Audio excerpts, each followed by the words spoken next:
ناصر مسعودی از خواننده‌های ماندگار ماست. هنوزم خیلی خیلی قشنگ میخونه. دقیقاً. و در رشت هم زندگی میکنه و هنوز قبل هم از فکر کنم تو رشتن، درسته؟ بله دیگه، بله زندگی میکنه و خوشبختانه خیلی هم سرحاله و خیلی هم به ما عیدانه داد برای اینکه بهت بگم که در مورد این ترانه‌ای که میخوام پخش کنم باهاش صحبت کردم.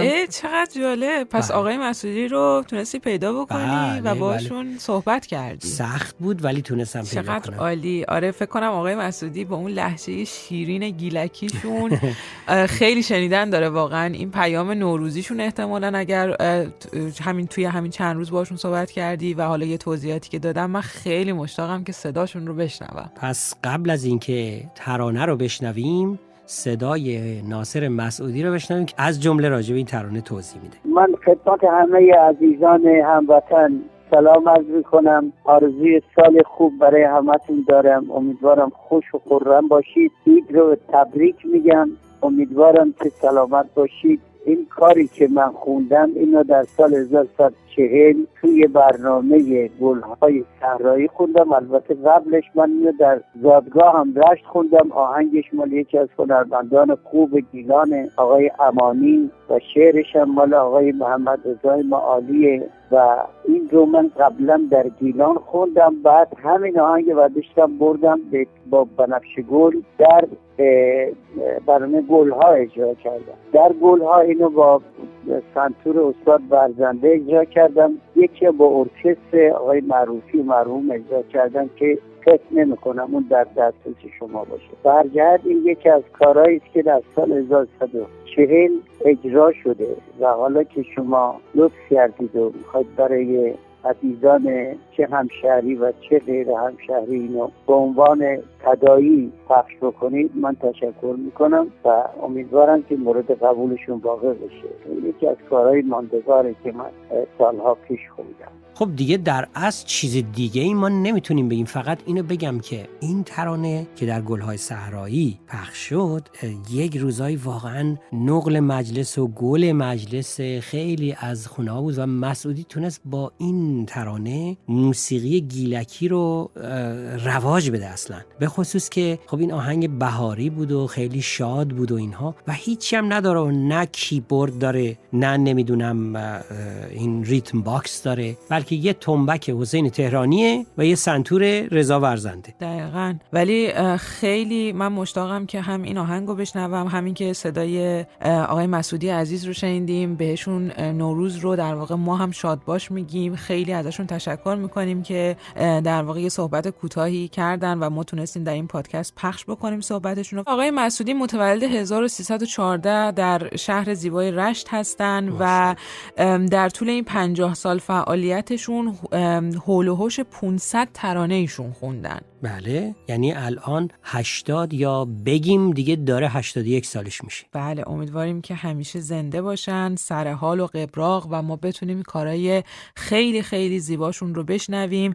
کارهای خاطر انگیزم که مسلما خودتو خیلی بهتر از من میدونی که آقای مسعودی زیاد دارن. خیلی بنفشه گل که واقعا بله کرشیم عرض کنم با ترانه‌های فقط محلی هم نه، خیلی هم ترانه‌های کلاسیک خونده، هم ترانه‌های سنتی خونده و بعد از انقلاب هم همینطور که گفتی بعد از مدت‌ها تازگی‌ها در این 10 ساله یک سری آهنگ اجرا کرده که باز با صدای لطیف خودش این آهنگا رو خونده.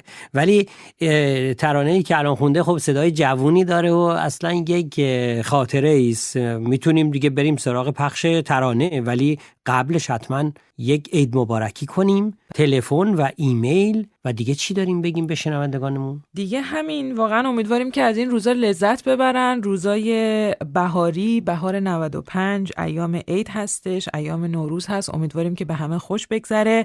این در واقع کوچکترین کاری بودش که ما در این 2 هفته میتونستیم به مناسبت نوروز 95 برای شنونده هامون انجام بدیم.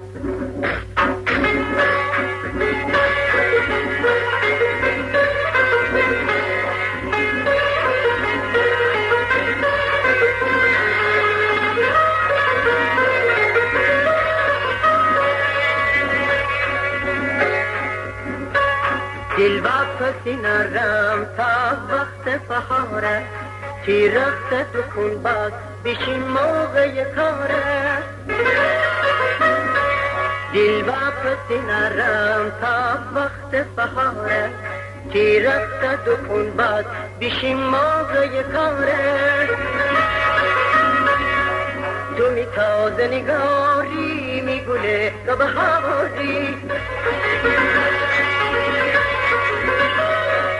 تا که تو می کناری می دلو بقراری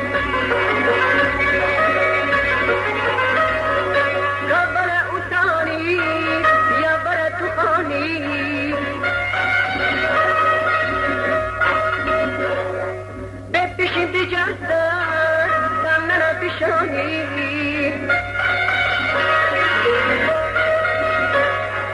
تیکی بزه درختان خانه بلبلان باری کار بجر رسم نرم تا چی تو میکنی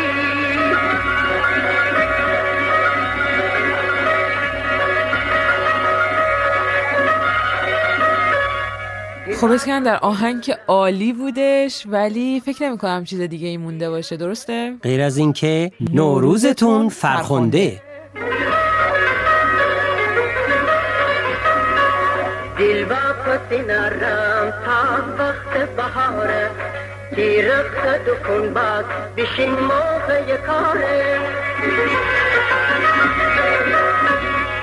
تو می تازه نگاری می گله نبهاری تا که تو می کناری می دلو بقراری قبل اوسانی یا بر تو خانی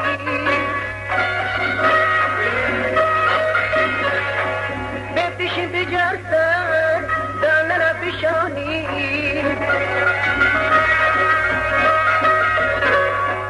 تیکی بزه درختان خانه بلبلان بازی کار بیچر رسم نرم تا چی تو میکنی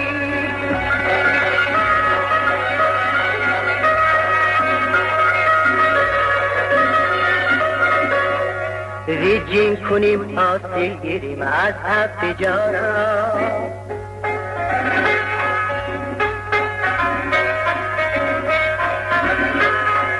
ریجین کنیم حاصل گیریم از هفت جارا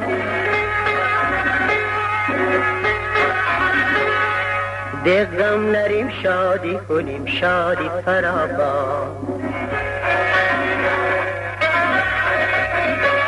دل واپس نرم تا وقت بهاره که رخت دکن باز بشین موقع کاره